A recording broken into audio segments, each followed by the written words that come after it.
আসসালামু আলাইকুম ওয়া রাহমাতুল্লাহি ওয়া বারাকাতুহু। আউযু বিল্লাহি মিনাশ শাইতানির রাজীম। বিসমিল্লাহির রহমানির রহিম। আলহামদুলিল্লাহি রাব্বিল আলামিন ওয়াস সালাতু ওয়াস সালামু আলা সাইয়্যিদিল মুরসালিন ওয়া আলা আলিহি ওয়া আসহাবিহি আজমাইন, আম্মা বা'দ। আজকের এই বাংলাদেশ জামাত ইসলামী নরসদপুর ইউনিয়নের 5 নম্বর ওয়ার্ড দায়িত্বশীল বৈঠকে উপস্থিত আরকানে জামাতদ্বয়, ওয়ার্ডের সম্মানিত সভাপতি এবং ওয়ার্ডের বিভিন্ন টায়ারের নেতৃবৃন্দ, আমরা আল্লাহর দরবারে শুকরিয়া আদায় করতেছি যে আল্লাহ তাআলা একটি গুরুত্বপূর্ণ বৈঠকে আমাদেরকে বসবার তৌফিক দান করলেন। আলহামদুলিল্লাহ। সালাত এবং সালাম বিশ্ব নবীর প্রতি সাল্লাল্লাহু আলাইহি ওয়াসাল্লাম। মহান আল্লাহ তাআলা কোরআন নাযিলের মাধ্যমে আল্লাহ তাআলা প্রথম যে ফরজটা আমাদেরকে দেন সেটা হলো পড়াশোনা করতে হবে। ইকরা বিসমি রব্বিকাল্লাযী খালাক, তোমার প্রভুর নামে পড়াশোনা করো, অর্থাৎ এমন পড়া পড়ো যে পড়ার মাধ্যমে আল্লাহকে চেনা যায়। সেটাই হলো যে কোরআন তোমাদেরকে দেওয়া হচ্ছে, এই কোরআন এখন পড়াশোনার একটা সাবজেক্ট বানাও। কোরআন নাজিলের আগেও কিন্তু মানুষ বিভিন্ন বিষয়ে পড়াশোনা করেছেন। রোম সাম্রাজ্য, পারস্য সাম্রাজ্যে, এমনকি সৌদি ভূখণ্ডে, মধ্যপ্রাচ্যে কবি সাহিত্যিক বিভিন্ন সাহিত্য চর্চা আছে না, এগুলো কবিত্ব চর্চা, কবিতা আবৃত্তি, এর নানা কিছুই পড়াশোনার মধ্যেই ছিল। ওই পড়াশোনার কথা বলা হয়নি। আল্লাহ তাআলা ইকরা শব্দ দিয়ে যে বুঝালেন যে পড়াশোনা করো বলতে, আমি এখন যে কোরআন নাজিল করতেছি এই কোরআন এখন তোমরা সবাই মিলে পড়ো। এটারই পরবর্তী সময় আল্লাহ তাআলা বললেন, আফালা ইয়াতাদাব্বারুনাল কোরআনা আম আলা কুলুবিন আকফালুহা, তোমাদের কাছে যে কোরআন আমি নাজিল করেছি এই কোরআনটা তোমরা অধ্যয়ন করবে না? আর একটা আয়াত আল্লাহ তাআলা বলছেন, লিয়াতাদাব্বারু মিন আয়াতিহি, আমার কোরআনের প্রত্যেকটা আয়াতকে তোমাদের গবেষণা করতে হবে। একটা আয়াতও গবেষণার বাইরে রাখা যাবে না। তখন এক একটা আয়াত এক একটা মেসেজ দিচ্ছে। আমি যে আয়াতটা গবেষণার বাইরে রাখলাম ওই আয়াতের মেসেজ কিন্তু আমি আর উদ্ধার করতে পারলাম না। এজন্য আল্লাহ বলছেন লিয়াতাদাব্বারু মিন আয়াতিহি, প্রত্যেকটা আয়াতকেই গবেষণা করতে হবে। আরেকটা জায়গায় আল্লাহ বলছেন উতলু মা উহিয়া ইলাইকা মিনাল কিতাব। উতলু মানে কি? তেলাওয়াত করো, স্টাডি করো। তেলাওয়াতের বাংলা কিন্তু শুধু পড়া নয়, অধ্যয়ন করা। তেলাওয়াতের বাংলা কি? তোমরা কোরআন অধ্যয়ন করো। যে কোরআন তোমাকে দিলাম সেই কোরআনটা তুমি কি করো? অধ্যয়ন করো। বাংলাদেশ জামাত ইসলামী আল্লাহ পাকের কোরআনের এই নির্দেশনা থেকেই কোরআন অধ্যয়নটাকে প্রথম কাতারে নিয়েছে। দেখবেন রিপোর্ট বই আমাদের প্রথম কিন্তু আছে কোরআন অধ্যয়ন। কারণ কোরআন অধ্যয়ন যে করতে হবে এটা আল্লাহ পাক নিজেই কোরআনের বিভিন্ন আয়াতে দ্ব্যর্থহীনভাবে ঘোষণা করেছেন। আলহামদুলিল্লাহ। জামাত ইসলামী যে ইসলামী সংগঠন, এর যে কোরআনের সংগঠন, এর প্রত্যেকটা কাজের সাথে কোরআনের আয়াতের হুবহু মিল আছে। এই যে কোরআন অধ্যয়ন যে প্রথম রিপোর্ট বইয়ে আছে তার একটা প্রমাণ আমরা পেলাম যে আল্লাহই বলছে তোমরা কোরআনের প্রতিটি আয়াতই অধ্যয়ন করো। সম্মানিত দায়িত্বশীল বৃন্দ, এরপর আসলে হাদিস অধ্যয়ন।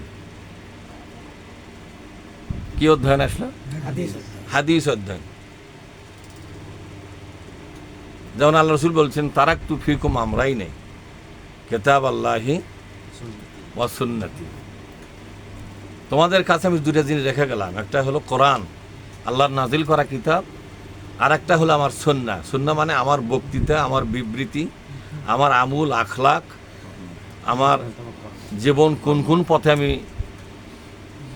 ব্যবহার করেছি, কি কি কাজে আমি নেতৃত্ব দিয়েছি, এটা সব কিছু আমার কি। আমি নামাজের ইমামতি করেছি, এটা আমার সুন্নাত। আমি নিজে নামাজি ছিলাম, এটা আমার জীবনের একটা আদর্শ। আমি রাষ্ট্র শাসন করেছি, এটাও আমার। আমি জেহাদ করতে গেছি, এটাও আমার সুন্নাত। তাহলে কোরআন সুন্নাহ, এই যে কোরআন সুন্নাহর কথা বলা হয়েছে, এজন্য জামাত ইসলামী 2 নম্বর অধ্যায়টা নিয়েছে হাদিস অধ্যয়ন। এই হাদিস অধ্যয়ন করতে গেলেই বিশ্ব নবীর সুন্নাহকে খুঁজে পাওয়া যাবে। সুবহানাল্লাহ পাঠ করুন। তাহলে কোরআনের সাথে জামাত ইসলামীর একটা মিল আছে, রিপোর্ট বইয়ে দেখেন, ওয়ায়ু আল্লিমুহুমুল কিতাবা ওয়াল হিকমা, তিনি এমন নবী যিনি আল্লাহর নাজিল করা কোরআনের শিক্ষায় শিক্ষিত বানাবে এবং হেকমতের শিক্ষাও দেবেন। হেকমতটা হলো কোরআনের ব্যাখ্যা। এ কোরআন কিভাবে বাস্তবায়ন করা যাবে সেটার বিস্তারিত আলোচনা, দিক নির্দেশনা, এটাই হলো হেকমা, যেটাকে হাদিস অধ্যয়ন নামে জামাত ইসলামী রিপোর্ট বইয়ে 2 নম্বর আইটেমে নিয়েছে। কথা কি বুঝতে পারছেন আপনারা? এরপর ইসলামী সাহিত্য অধ্যয়ন, এটাও কোরআনের একটা নির্দেশ। কিভাবে নির্দেশটা আছে দেখেন। তাহলে ইসলামী সাহিত্য অধ্যয়ন এই জিনিসটা আসছে কোত্থেকে দেখেন, ফাসআলু আহলা যিকরা ইন কুনতুম লা তা'লামুন। ইসলামের জটিল বিষয়গুলো যেটা তুমি স্বাভাবিক জ্ঞানে বুঝতে পারতেছ না, সেটা আহলে জেকের মানে স্কলার, ইংলিশে বলা হয় স্কলার, আর আরবিতে বলা হয় আহলে জেকের। আরবিতে কোরআনের ভাষা কি বলা হয়? আহলে জেকের। আর ইংলিশে কি বলা হয়? স্কলার। বাংলা বলা হয় পাণ্ডিত্য অর্জন করেছে যারা, তাদের কাছ থেকে জেনে নাও। নির্দেশটা কার? তাহলে ইসলামের অনেকগুলো বিষয় আছে যা আমার সাধারণ জ্ঞানে আমার বুঝে নেওয়া কঠিন। এই সাধারণ বিষয়গুলো বাদেও কিন্তু ইসলামের অনেক বড় বড় বিষয় আছে যা আমার ব্যাখ্যা বিশ্লেষণ সহ এর হাকিকত সম্পর্কে বুঝতে গেলে আমাকে কোনো না কোনো দক্ষ স্কলারের কাছেই যেতে হবে। ইসলামের স্কলারের কাছে আমাকে জ্ঞান অর্জন করতে হবে। এই হুকুমটা কে দিয়েছে? আল্লাহ তাআলা। সেই হুকুমটা কোথায় আছে? কোরআনে। ফাসআলু আহলা যিকর। এই আহলা যিকরকে ইংলিশ টার্মে যে তাফসীর আছে সেখানে লিখছে স্কলার, যারা ইসলামের স্কলার, তাদের কাছ থেকে জেনে নাও। আপনি ইসলামী স্কলারদের কাছে কিভাবে জানবেন? ইসলামী স্কলারের কাছে সবসময় যেতে পারবেন না। আল্লাহ তাআলার মেহেরবানিতে সকল ইসলামী স্কলার তাদের মেধা দিয়া ইসলামের বিভিন্ন জটিল জটিল বিষয়, যেটা মুসলমানদের ইমানের কারণে, আকীদার কারণে যে বুঝতেই হবে, জানতেই হবে, এই জরুরি বিষয়গুলোকে তারা একটা শিরোনাম বানায় এক একটা গ্রন্থ তারা রচনা করেছে। যেমন ইমানের হাকিকত, ইমান কি জিনিস, তার হাকিকতটা কি, তাৎপর্যটা কি, এটা সাধারণ জ্ঞানে আমাদের বুঝে নেওয়া কঠিন। এই যে ইসলামী স্কলাররা কিন্তু এটাকে সহজ করে ইমানের হাকিকত নামে একটা গ্রন্থই রচনা করেছে। তাহলে ওই গ্রন্থ যদি আমি পড়াশোনা করি, তাহলে ইসলামী স্কলার তো আমার কাছেই থাকলো, ঠিক না? তাহলে আল্লাহর কোরআন জামাক বলতেছে ইসলামী স্কলারদের কাছে যায় বিষয়গুলো তুমি কি করে নাও, জেনে নাও। তাহলে ইসলামী স্কলারের কাছে আমি কেমনে যাবো? তার বাড়ি এখান থেকে 1000 মাইল দূরে, আমার যাওয়া সম্ভব? তার লেখাটা বই কেনা মানে ইসলামী স্কলার এখন আমার ঘরের মধ্যে। তাহলে কোরআনের একটা ফরজ হুকুম কিন্তু আমার পালন করা হচ্ছে। কোরআনের খালি ফরজ হুকুম শুধু নামাজ পড়া নয়, ইসলামী স্কলারদের কাছ থেকে ইসলামের বিভিন্ন বিষয় সম্পর্কে তুমি জ্ঞান অর্জন করো, এই হুকুমটা কে দিয়েছে? তাহলে ইসলামী, এই জন্য জামাত ইসলামী এই কথাটাকে রিপোর্ট বইয়ের 3 নম্বর আইটেমে নিয়েছে, ইসলামী সাহিত্য অধ্যয়ন। আমি কি বুঝাতে পারলাম? এভাবে ঘুম পাইলে তো কিছু বুঝা পারবেন না। ইসলামী সাহিত্য অধ্যয়ন এটা কি জামাত ইসলামী জোর করে চাপা দিয়েছে না কোরআনের একটা নির্দেশ? এবার নির্দেশটা কি ফরজ না নফল? কোরআনে আমর দিয়ে বোঝানো হচ্ছে, আমর। ফাসআলু, অবশ্যই তোমাকে জানতেই হবে কার কাছ থেকে? আহলা যিকরা, যারা স্কলার তাদের কাছ থেকে তোমাকে জানতেই হবে। ইন কুনতুম, যদি তোমরা লা তা'লামুন, ওই বিষয়টা সম্পর্কে তোমার ইলম যদি অর্জন করা সম্ভব না হয় নিজের দায়িত্বে, তাহলে স্কলারদের কাছ থেকে ইসলামের বা কোরআনের ওই জটিল বিষয়গুলোকে তোমার কাছে তুমি রপ্ত করো, তাদের কাছ থেকে, তাদের মাধ্যমে। জামাত ইসলামী এই জিনিসটাকে 3 নম্বর আইটেমে লেছে, যে ইসলামী সাহিত্য অধ্যয়ন, ইমানের হাকিকত, ইসলামের হাকিকত, ইসলাম ও জাতীয়তাবাদ আছে না, এগুলা ইসলামের মৌলিক শিক্ষা আছে। হ্যাঁ, এভাবে অসংখ্য বই, 4টা মৌলিক পরিভাষা, রব, ইলা, দিন আছে না এগুলা। এরকম এই রব বলতে কি বোঝানো হয়? এই রব কোরআনে কত জায়গায় আসছে, কি উদ্দেশ্যে রব শব্দটাকে ব্যবহার করা হচ্ছে, ইলা শব্দ থেকে কি বোঝানো হচ্ছে, এগুলো জটিল বিষয় কিনা? তাহলে এই জটিল বিষয় আমার সাধারণ জ্ঞানে এটা বোঝা নেওয়া কঠিন হবে। এই জন্য স্কলারদের ওই রবের ওপরে লেখা, ইলাহার ওপরে লেখা, দিনের উপরে লেখা, শরীয়তের উপরে লেখা, আমার কথা বোঝেন নেই, এই লেখা বইটা যদি আমি পড়তে পারি তাহলে কিন্তু আমার কাছে বিষয়টা অনায়াসেই সহজ হয়ে গেল, আমার আকীদা সাফ হলো, আমার ইমানটা পরিপক্ক হলো, ইমানের মধ্যে ভেজাল আমার থাকলো না, ভেজাল মুক্ত ইমান হলো, শিরক এবং বেদাত মুক্ত ইমান হয়ে গেল। এলেম অর্জনের এলেম আমাকে আলোর পথ দেখায়, কথা ঠিক না? এইভাবে করে আমরা দাওয়াতি কাজ করব, 5 ওয়াক্ত নামাজ পড়ব, এটা 4 নম্বর আইটেম এনেছে, 5 ওয়াক্ত নামাজ, আকিমুস সালা আছে না, যে তোমরা নামাজ কায়েম করো। জামাত ইসলাম এটাকে 4 নম্বরে লেছে, এটাও ফরজ। তাহলে জামাত ইসলামের প্রত্যেকটা রিপোর্ট বইয়ে যে কথাগুলো আছে এটা কিন্তু কোরআন হাদিস থেকে একবারে ডাইরেক্ট আয়াত থেকে এটা নেওয়া। আর কথা বোঝেননি? তাহলে এই রিপোর্ট বই মানা মানে কি জামাত ইসলামে কি মেনে চলা না কোরআন মেনে চলা? প্রমাণ কি হচ্ছে এটা? এরপর 5 নম্বরে এসে বললো যে এখন তুমি সাংগঠনিক কাজ করো। তাহলে সাংগঠনিক কাজ কয় নম্বরে গেছে? তোমার ঘুম ধরেছে? তাহলে আমরা যদি সাংগঠনিক কাজটাকে 1 নম্বরে নেই আর 1 নম্বর কাজটাকে যদি আমরা অপশনাল ধরি, যে পারলে করব না পারলে করব না, তাহলে এটা আল্লাহর কোরআনের সাথে আমরাই কিন্তু বিশ্বাসঘাতকতা করেছি। আমাদের সংগঠনটা মার খাচ্ছে কোথায় আপনি জানেন? জামাত ইসলামী ব্যাপক গবেষণা করে অসংখ্য স্কলারদের কোরআন হাদিস তারা তন্ন করে খুঁজে যেটাকে 1 নম্বরে নেওয়া দরকার সেটাকে 1 নম্বরেই নিয়েছে। সুপ্রিম ফরজ হচ্ছে জ্ঞান অর্জন করা, কোরআন স্টাডি করা, কোরআন অধ্যয়ন করা। জামাত ইসলাম এটাকেই 1 নম্বর নিয়েছে। যেহেতু এই পৃথিবীতে কোরআন নাজেলের মাধ্যমে প্রথম যে ফরজটা সাব্যস্ত হয় তা হলো কোরআন থেকে জ্ঞান অর্জন করো।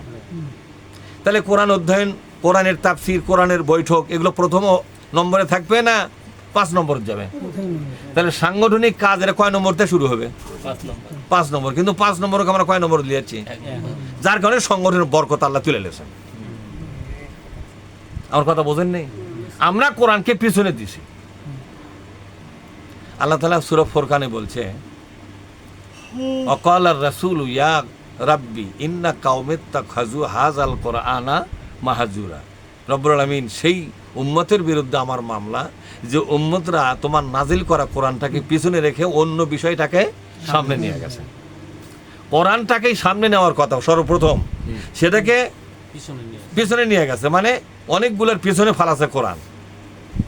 কোরআন অধ্যয়ন, কোরআনের তাফসির জানা, কোরআন বোঝা, এই কাজটা পিছনে করেছে, আর অন্যান্য বিষয়কে তারা সামনে নিয়েছে। যারা এই কাজটা করেছে তাদের বিরুদ্ধে আমি মামলা করলাম। তাহলে এই মামলার আসামি কিন্তু আমরা অটোমেটিক্যালি হয়ে গেছি, ঠিক না? হুয়াল্লাযী বাআসা ফিল উম্মিয়িনা রাসূলা, তোমাদের মধ্যে একজন রাসূল প্রেরিত হবে। কার পক্ষ থেকে? হুয়াল্লাযী, তিনি সে মহান সত্তা, বাআসা, যিনি নিজেই প্রেরণ করেছেন রাসূল তোমাদের মধ্যে বা তাদের মধ্যে। কি প্রেরণ করেছেন? রাসূল। তিনি কি করেন? ইউআল্লিমুহুমুল কিতাব ওয়াল হিকমাত, তিনি কিতাবের শিক্ষা দিবেন। তাহলে প্রথমটা নবী রাসূলের প্রথম কাজটা কি ছিল? আল্লাহর কোরআনের শিক্ষায় মানুষকে শিক্ষিত করা, আগে কোরআনটা বুঝে দেওয়া। কোরআন বোঝার পরে মানুষ যদি মনে করে কোরআনের পক্ষ নেওয়া লাগবে, নিজের স্বাধীনতাই সে নেবে। ইন্না হাদাইনাহু সাবিলা ইম্মা শাকিরাও আও ইম্মা কাফুরা। ইন্না হাদাইনাহু সাবিলা, আমি অবশ্যই নিজের দায়িত্বে আমি হেদায়েতের কথাটা সুস্পষ্ট করে দিলাম। এখন সুস্পষ্ট হওয়ার পরে, সুস্পষ্ট করার পরে এখন যদি কোনো ব্যক্তি ইম্মা শাকিরা, কেউ যদি মনে করে যে এই কোরআনের দায়িত্ব গ্রহণ করে আল্লাহর কৃতজ্ঞতা প্রকাশ করব, সে করতে পারে। আও ইম্মা কাফুরা, অথবা এই দায়িত্ব না নিয়ে সে কাফিরি জীবনযাপন করে দুনিয়া থেকে বিদায় হতে পারে, ঠিক না ব্যাঠিক জন্য? তাহলে সকল আয়াতই প্রমাণ করতেছে আমাদের সর্বপ্রথম কাজটা কি হবে?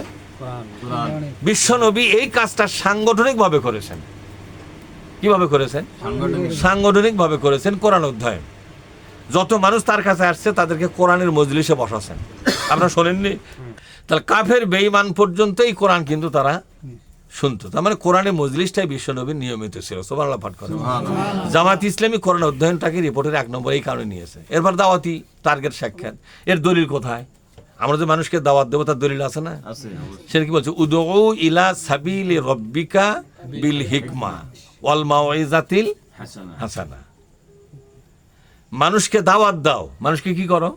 দাওয়াত দেয়। জামাত ইসলাম এটাকে 5 নম্বরে লিয়া গেছে। সুবহানাল্লাহ পাঠ করেন। এটা 5 নম্বরে লিয়ে গেছে। তাহলে কোরআন শরীফ এক একটা আয়াতই রিপোর্ট বইয়ের প্রত্যেকটা আইটেমের সাথে কি করা আছে, ম্যাচিং করা আছে। এভাবে সর্বশেষ দেখবেন আত্মসমালোচনা আছে না, আফালাম ইয়াতাফাক্কারু ফি আনফুসিহিম, আল্লাহ তাআলা বলছেন যে এরা কেন নিজেদের সম্পর্কে আত্মসমালোচনা করে না। তাহলে আত্মসমালোচনার কথা কে বলেছেন? আল্লাহ বলছেন যে আফালাম ইয়াতাফাক্কারু ফি আনফুসিহিম, তারা কেন নিজেদের সম্পর্কে আত্মসমালোচনা করে না? আত্মসমালোচনা একটা মানুষকে আল্লাহওয়ালা বানায়া দিবে। জামাত ইসলামী কোরআনের এই আয়াতটাকে রিপোর্ট বইয়ের সব শেষ আইটেম হিসাবে নিয়েছে। তাহলে বোঝা গেল জামাত ইসলামীর রিপোর্ট বইয়ের মধ্যে যতগুলো আইটেম দেওয়া আছে সবগুলো আইটেম কোরআনের কোনো না কোনো আয়াতের সাথে সরাসরি দলিল আছে। কি আছে জোরে এখন? বাংলাদেশে এমন কোন ধর্মীয় দল নাই যে দলের প্রত্যেকটা তাদের কর্মসূচির সাথে কোরআনের মিল আছে, এরকম দেখাতে পারবে না। এটাই আমাদের সফলতা, কথা ঠিক না ঠিক? আমরা যে সঠিক একটা দল ধরেছি তার প্রমাণ হচ্ছে আমাদের প্রত্যেকটা কাজে প্রত্যেকটা আইটেমের সাথে আল্লাহর কোরআন রসুলের হাদিসের একটা হুবহু সম্পর্ক আছে, মিল আছে, এবং এখানে দিক নির্দেশনা দেওয়া আছে। আল্লাহর পথে খরচ আছে না একটা আইটেম, ইনফাকু ফি সাবিলিল্লাহ, কে বলছেন? আল্লাহর পথে খরচ করো, হ্যাঁ গেল আল্লাহর পথে খরচ। পারিবারিক বৈঠক, এটা একটা আইটেম আছে না? এটা পারিবারিক বৈঠকের কত কথা আল্লাহ কোরআনে বলেছে। লোকমান হাকিম তার পারিবারিক বৈঠকে কি বলেছেন? ইয়া বুনাইয়া লা তুশরিক বিল্লাহ ইন্না শিরকা লা যুলমুন আযীম। ইয়া বুনাইয়া আকিমিস সালাহ ওয়া আমুর বিল মারুফি ওয়া নাহা আনিল মুনকার অসবির আলা মা আসাবাক ইন্না যালিকা মিন আজমিল উমুর। সুবহানাল্লাহ পাঠ করেন। হে পরিবারের বৈঠক ডেকে তিনি বললেন তোমরা শিরকটা ছেড়ে দাও। এই শিরক আল্লাহর উপর জুলুম করা হয়। মানুষ তো মানুষের উপর জুলুম করে, এই মানুষ আবার আল্লাহর উপরও জুলুম করে। তা আশ্চর্য অপরাধ এটা। আল্লাহ বান্দার কাছ থেকে জুলুম পাবে এই জন্য বান্দা সৃষ্টি করতে যে তুমি আমার সৃষ্টি হয় আমাকে জুলুম করবে, শিরকটা আল্লাহর প্রতি জুলুম। এরপর বলছে নামাজ পড়ো, আর নামাজি লোকের দায়িত্ব হলো অন্যায়ের বিরুদ্ধে রুখে দাঁড়াও। ওয়া আমরু বিল মারুফ ওয়া নাহা আনিল মুনকার, সৎ কাজের আদেশ জারি করে দাও, অসৎকে নিষেধাজ্ঞা জারি করো। তাই লোকমান হাকিম তার সন্তানদেরকে বলতেছে যে সৎ কাজের আদেশ জারি করো, অসৎ কাজে কি করো? নিষেধ করো। কেন বললো বলেন তো? আল্লাহর হুকুম। সৎ কাজের হুকুম মানে একটা দেশের সৎ কাজের হুকুম কোন জাতে দেওয়া যায়? তার মানে লোকমান হাকিম তার ছেলেদেরকে বলছে যে কোনো মূল্যে রাষ্ট্র ক্ষমতা দখল করো। রাষ্ট্র ক্ষমতা ছাড়া হুকুম জারি করার কোনো চেয়ার আর নাই। তা রাষ্ট্র ক্ষমতা থাকবে আর একজনের কাছে, আর আপনি হুজুর হ্যাঁ হুকুম কোথায় দিবেন আপনি? আবার অসৎ কাজে বাধা দাও, অসৎ কাজকে বাধা দিয়ে দাও, তো অসৎ কাজে বাধা কে দিতে পারে? সরকারি ক্ষমতা। তার মানে লোকমান হাকিম তার পারিবারিক বৈঠকে রাজনৈতিক কর্মসূচি দিয়ে দিলেন। সুবহানাল্লাহ পাঠ করেন। আর কি বলছেন? অসবির আলামা আসবাক, রাজনীতির ময়দান দখল নিতে গেলে চরম বিপদের মধ্যে তোমরা পড়ে যাবা, আর এই বিপদে চরম ধৈর্য ধারণ করে এই ময়দানে তোমাকে টিকে থাকতে হবে। অসবির আলামা আসবাক, আসবাক মানে কি? মুসিবত। যে মুসিবত তোমার উপর আপতিত হবে এই রাজনৈতিক ময়দানে দায়িত্ব পালন করতে যায়, এই মুসিবতের মধ্যে তোমাকে শক্ত অবস্থানে থাকতে হবে। ইন্না যালিকা মিন আজমিল উমুর, এটা বাহাদুরি কাজ। ইসলাম নিয়ে রাজনীতির ময়দানে যাওয়া এটা হচ্ছে বাহাদুরের কাজ। কোন কাপুরুষ ইসলাম নিয়ে রাজনীতির ময়দানে যেতে পারে না। আজকে যে সমস্ত আলেম ওলামারা ইসলাম নিয়ে রাজনীতির ময়দানে যাচ্ছেন না, কোরআনের ভাষায় এরা বীর পুরুষ নয়, এরা হলো কাপুরুষ। কতক্ষণ না আপনারা? এরা কি পুরুষ? আর কোন কাপুরুষের জন্য আল্লাহ কোরআন নাজিল করে নাই। কোরআন নাজিল করেছে একটা জামানার স্রোতটাকে থামায়া দিয়া এই স্রোতটাকে মদিনামুখী করার জন্য। তুফানের সামনে যারা দাঁড়াতে পারে সেই বীরদের জন্যই কোরআন নাজিল করা হয়েছে। যারা কোরআনের জন্য বাড়ি ছাড়ার মতো হিম্মত রাখে, এলাকা ছেড়ে দেওয়ার মতো হিম্মত রাখে, জেল খাটবে তবু কোরআনের পথে লড়াই করার এই জেদ তারা ছাড়বে না, এরকম হিম্মতলা মানুষের জন্য কোরআন আল্লাহ নাজিল করেছে। কোন কাপুরুষের জন্য কিন্তু কোরআন নাজিল করা হয় নাই। সম্মানিত ভাইয়েরা, তার পারিবারিক বৈঠকের কথাও কিন্তু কোরআনে বিভিন্ন জায়গায় আসছে। আপনার পারিবারিক বৈঠক তো করেন না, কিন্তু তারা পারিবারিক বৈঠক করে কোরআনের মধ্যে আল্লাহ পাক তাদের নাম উল্লেখ করেছেন, সুবহানাল্লাহ পাঠ করেন। কত বড় পারিবারিক বৈঠক করেছেন, এবং কোরআনের মধ্যে তার পারিবারিক বৈঠকের পুরো আলোচনাটা সূরা লোকমানের মধ্যেও কিন্তু আলোচনাটা চলে আসছে, আসেনি সূরা লোকমানের মধ্যে? সূরা লোকমানের মধ্যে পুরো আলোচনাটা আল্লাহ তাআলা পেশ করেছেন। এগুলো পড়াশোনা করে জানবেন। সূরা আম্বিয়ার মধ্যে দেখবেন বিভিন্ন নবীদের পারিবারিক বৈঠকের কথা আল্লাহ তাআলা বলেছেন। তো এই কথাগুলো যদি আপনারা না বোঝেন, না জানেন, তাহলে আপনার জনগণের কাছে কি দাওয়াত দেবেন আপনারা? তাহলে আপনাদের কাছে আমার আবেদন হলো, আজকে বাংলাদেশে কোরআনকে বিজয়ী করার জন্য আমরা যারা ঐক্যবদ্ধ হয়েছি, এখন বলেন তো নামাজ পড়ার হুকুমটা কে দিয়েছে? আল্লাহ। ইসলামে আন্দোলন করার হুকুমটা কে দিয়েছে? আল্লাহ। তা আপনার কোন হুকুমের প্রতি আপনাদের বিশ্বাস? নামাজের হুকুমের প্রতি বিশ্বাস 100%, যে এটা না করলে কোনো উপায় নাই। ইসলামে আন্দোলন করার হুকুমের ব্যাপারে মনে হয় ফরজে কিফায়া না, যে অমুক লোক করতেছে ওটা করলে আমার হবে। তাহলে নামাজের হুকুমের ব্যাপারে কেউ ডাকলেও নামাজ পড়েন, কেউ না ডাকলেও নামাজ পড়েন, পড়েন কিনা তাই কর। তো ইসলামে আন্দোলন কি এই গুরুত্ব আপনারা করেন? তাহলে বোঝা গেল নামাজের হুকুমটা আপনার পছন্দ হয়েছে, কিন্তু ইসলামে আন্দোলন করার হুকুমটা আপনার খুব একটা ভালো পছন্দ। কি হলো ইমরান? ইসলামে আন্দোলন করার হুকুমটা যদি নামাজের মধ্যে ফরজ মনে করতেন, তাহলে আপনার তো না ডাকলেও পাওয়া যাবে। কথা কন না কে? না ডাকলেও পাওয়া যাবে কিনা? অবশ্যই। কিন্তু আপনার কাউ বাউ করেও পাওয়া যাচ্ছে না, আপনার কাজ শেষ হয় না, কিন্তু সমস্ত কাজ ফেরে দেন, নামাজ তো পড়বার যান। কথা কয় না? সব কাজ ফেরে দেন, নামাজ পড়েন কিনা? তাই কর, পড়েন। তো সব কাজ ফেরে ইসলাম আন্দোলন কেন করেন না? নামাজকে বলো না কাজ আছে, কাজকে বলো। তো ইসলামী আন্দোলনকে বলো না কাজ আছে, কাজকে বলো আমার ইসলামী আন্দোলন। এ কথা বলা যায় না? গান নাম আছে, নামাজকে বলো না কাজ আছে, কাজকে বলো আমার নামাজ আছে। গান শোনেননি? কিন্তু ইসলামী আন্দোলন আমি একটা গান বার করছে, যে ইসলামী আন্দোলনকে বলো না কাজ আছে, কাজকে বলো আমার জেহাদ আছে। সুবহানাল্লাহ পাঠ করো। জেহাদকে বলো না কাজ আছে, কাজকে বলো আমার জেহাদ আছে। বলা যাবে কিনা? আপনারা পারবেন না বলতে? যে আল্লাহ নামাজ ফরজ করেছে, আপনি নামাজ ছাড়েন না, কি লেলেও নামাজ ছাড়েন না। কথা কয় না বারে? মৌলবি যদি পছন্দ না হয় তাও তো নামাজ পড়েন। যে আমি তো মৌলবি পূজা করি না, আমি নামাজ পড়বো। মৌলবি ভালো সেটা আমি জানি, তাও পড়বো। নামাজ আল্লাহর পড়া লাগবে। তা আপনার নেতা ভালো হয় না, আপনি ইসলাম আন্দোলন ছেড়ে দেন, ওই নেতার পাশে ইসলাম আন্দোলন কর্ম লে। তাহলে নামাজটা তো আপনি ছাড়লেন না। রোজা ফরজ, রোজা ধরেছেন। কুরবানি দেওয়া সুন্নত অথবা ওয়াজিব, সেটা গোস্ত খাওয়ার জন্য ছাড়ে না। যদি গোটা কুরবানি দেওয়া লাগলে তাহলে মনে হয় কুরবানি অফ দিল না নিমাসে, তাই মনে হয় না? যে ব্যাপক গোস্ত চলে গেল, থতগুলো কুরবানি দেওয়া যাবে না। কথা ঠিক না? কিন্তু 3 ভাগের তাও 2 ভাগ তো ব্যয় আনা যায়, তাহলে ক্যাটাগরি তাও 1/2 ভাগ থাকে, খাওয়াটা তো হয়। কথা ঠিক না? যাই হোক, আপনাদের কাছে আমার আবেদন হলো, যে আল্লাহ নামাজ ফরজ করেছে, ওই একই আল্লাহ রোজা ফরজ করেছে, ওই একই আল্লাহ হজ ফরজ করেছে। হজ করার জন্য 7 লাখ 8 লাখ 10 লাখ টাকা খরচ করে মদিনাত গেলেন, মক্কাত গেলেন। কথা ঠিক না? ইসলামে আন্দোলন করার জন্য 100 টাকাও দেন না আপনি। তার মানে কি আল্লাহর হজের হুকুম পছন্দ হয়, নামাজের হুকুম পছন্দ হয়, রোজার হুকুম পছন্দ হয়, সব হুকুম পছন্দ হয়। আল্লাহর কোরআন কায়েমের জন্য যে জিহাদ করতে হবে, ইসলামে আন্দোলন করতে হবে, এটা আপনার পছন্দ হয়নি। এটা আপনি সোয়াবের আশাই করেন, আর ওগুলো ফরজ ইবাদত মনে করে করেন। কথা কন না আপনারা?